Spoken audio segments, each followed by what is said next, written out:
G9 టీవీకు స్వాగతం. ఈరోజు అనంతపురం నగరం ప్రెస్ క్లబ్లోని ప్రజా సంఘాలు అదేవిధంగా యూజేఎస్ ఆధ్వర్యంలో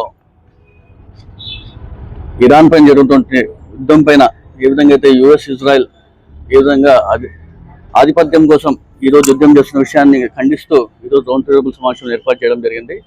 ఏ విధంగా మనం ట్రంప్ చూసుకుంటే ఎక్కడికి పోయినా కూడా నాదే ఆధిపత్యం జరగాల, క్రూడ్ ఆయిల్ సంబంధించి కానివ్వండి, ఎల్పిజికి సంబంధించి అంతా నాదే జరగాల, మిడిల్ ఈస్ట్ అంతా కూడా నేనే నా అండర్లోనే ఉండాలని చెప్పేసి ఇజ్రాయెల్తో కలుపుకొని ఈరోజు యుద్ధం చేయడం దాన్ని తీవ్రంగా మేము ఖండిస్తున్నాం. ఈరోజు అనేక మంది ఈరోజు ఎంతమంది బలైపోతున్న విషయం కూడా ప్రతి కూడా గమనించాలా. ఇప్పుడే అన్న రామరెడ్డి అన్న చెప్పినట్లు ఖమేనీ గారు చనిపోయిన 5 రోజులకైనా కూడా మన భారతదేశం 5 రోజుల తర్వాత కండోలెన్స్ చెప్తారు. అదేవిధంగా 165 మంది అక్కడ బాలికలు ఇరాన్లో చిన్న బాలికలు చనిపోయిన తర్వాత కూడా 7వ రోజుకి మన భారతదేశం నుంచి కండోలెన్స్ చెప్తారంటే ఏ విధంగా మన భారతదేశం పరిపాలన కూడా వస్తుందని అందరూ కూడా గమనించాలా. అదేవిధంగా ఈరోజు ఈ ఇరాన్ వార్తో ఏ విధంగా మన భారతదేశం నష్టపోతున్న విషయం కూడా ప్రజలందరూ కూడా ఒకసారి గమనించాల్సిన అవసరం ఉంటుంది. ఈరోజు దాదాపుగా 80% క్రూడ్ ఆయిల్ అంతా కూడా మన భారతదేశానికి వస్తున్నటువంటి ఇరాన్ నుంచి కానీ మిడిల్ ఈస్ట్ నుంచి వస్తే కానీ ఈరోజు ఇప్పటికీ మనం చూసుకుంటే కూడా గ్యాస్ కమర్షియల్గా అయితే కన్నా ఇప్పటికే చాలా హోటల్ కూడా బంద్ పడిన విషయం కూడా మనం చూస్తున్నాం. రాబోయే రోజుల్లో ఈ ఆయిల్తో పాటు గ్యాస్ కూడా ఏ విధంగా ఇబ్బంది పడే స్థితి కూడా మనం గమనించాలా. దాదాపుగా 1 కోటి మంది జనాభా మిడిల్ ఈస్ట్లో పనిచేస్తున్న విషయం కూడా ప్రతి కూడా గమనించాలా. అందరూ కూడా అక్కడ ఉద్యోగాలు చేస్తున్నారు. వాళ్ళందరూ కూడా భారతదేశానికి వచ్చేస్తే కూడా మనమే మరి వాళ్ళకి ఉద్యోగాలు కల్పించే స్థానంలో ఉన్నామా. అదేవిధంగా 40 నుంచి 50 బిలియన్ డాలర్ ఫారిన్ ఎక్స్చేంజ్ అవుతున్నట్ట ప్రతి సంవత్సరం మన భారతదేశానికి మిడిల్ ఈస్ట్ నుంచి. ఇవన్నీ కూడా గమనించి ఖచ్చితంగా మన ప్రధానమంత్రి నరేంద్ర మోడీ గారు ఈ ఇరాన్ వారిని ఏ విధంగా ఖచ్చితంగా మాట్లాడి స్టాప్ ఏ విధంగా చూసుకుంటే ప్రతి ఒక్కరు శాంతియుతంగా ఉంటుందో తెలియజేసుకుంటూ ఇక్కడ జరగబోయే రౌండ్ టేబుల్ సమావేశంలో రాబోయే రోజుల్లో ఏ విధంగా కార్యక్రమం చేస్తున్నారో మీకు మరి తెలియజేస్తున్నాను. ఓకే సార్, ఈరోజు ఇరాన్ పైన చేస్తున్నటువంటి అమెరికా ఇజ్రాయెల్ చేస్తున్నటువంటి దౌర్జన్యాలకు, దాడులకు, యుద్ధానికి వ్యతిరేకంగా యునైటెడ్ జాయింట్ యాక్షన్ కమిటీ తరఫున ఇక్కడ రౌండ్ టేబుల్ సమావేశం జరుగుతుంది. ప్రధానంగా ఈరోజు ప్రపంచవ్యాప్తంగా ఒక యుద్ధ వాతావరణంలోకి అమెరికా తీసుకుపోయింది. దానికి ప్రధాన కారణం తన సామ్రాజ్యవాదాన్ని విస్తరించుకోవడం, తర్వాత తనకు ఎక్కడైతే సంపద వస్తుందో ఆ దేశాల్లో ఉన్నటువంటి చమురు కానీ లేదంటే ఆ దేశాల్లో ఖనిజ వస్తువుల్ని ఆక్యుపై చేయడమే ప్రధానంగా అమెరికా ఈ దాడులు పురుగొలుపుతుంది. దాంట్లో పావుగా మారినటువంటి ఇజ్రాయెల్ పక్కనే ఉన్నటువంటి ఇరాన్ మీద దాడి చేయడం అనేది చాలా చెడ్డ విషయంగా మేము భావిస్తున్నాం.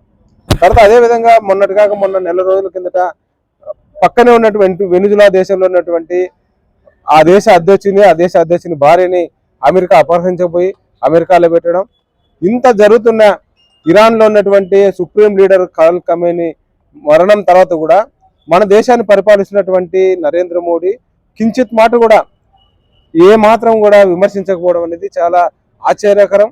మనకు ఇరాన్కి చాలా ఏళ్ల నుంచి కొన్ని వందల సంవత్సరాల నుంచి వాళ్ళకు ఒక దేశం ఒకటి ఇచ్చిపుచ్చుకునేటువంటి పరిస్థితులు ఉన్నాయి.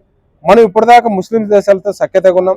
ఆ సఖ్యతను చెడగొట్టే విధంగా ఈరోజు నరేంద్ర మోడీ వివరిస్తున్నారు.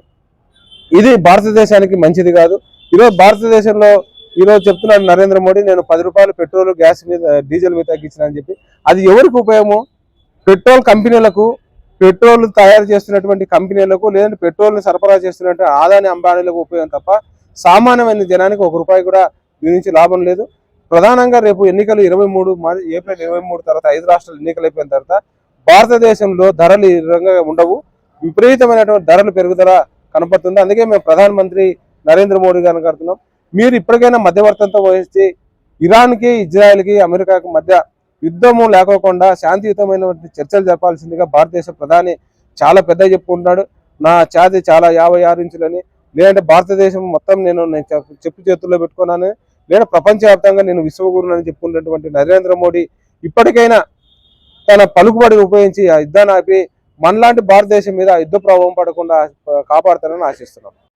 ఈరోజు అనంతపురం ప్రెస్ క్లబ్ నందు భారతదేశం మరి అదేవిధంగా ఇప్పుడు ఇరాన్లో ప్రపంచవ్యాప్తంగా ఇరాన్ మీద దాడులు ఏ విధంగా జరుగుతున్నాయో, సామ్రాజ్యవాది అమెరికా అదేవిధంగా ఇజ్రాయెల్ తోటి కలిసి ఏ విధంగా అయితే దాడులు చేస్తున్నారో దానికి సంబంధించి శాంతియుతంగా ఈ యుద్ధాన్ని ఆపాలనే అని చెప్పి నరేంద్ర మోడీ గారి సారథ్యంలో ఆయన యుద్ధం స్టార్ట్ అవ్వక ముందే 3 డేస్ మునుపు ఆయన నెతన్యాహును పోయి కలిశారు.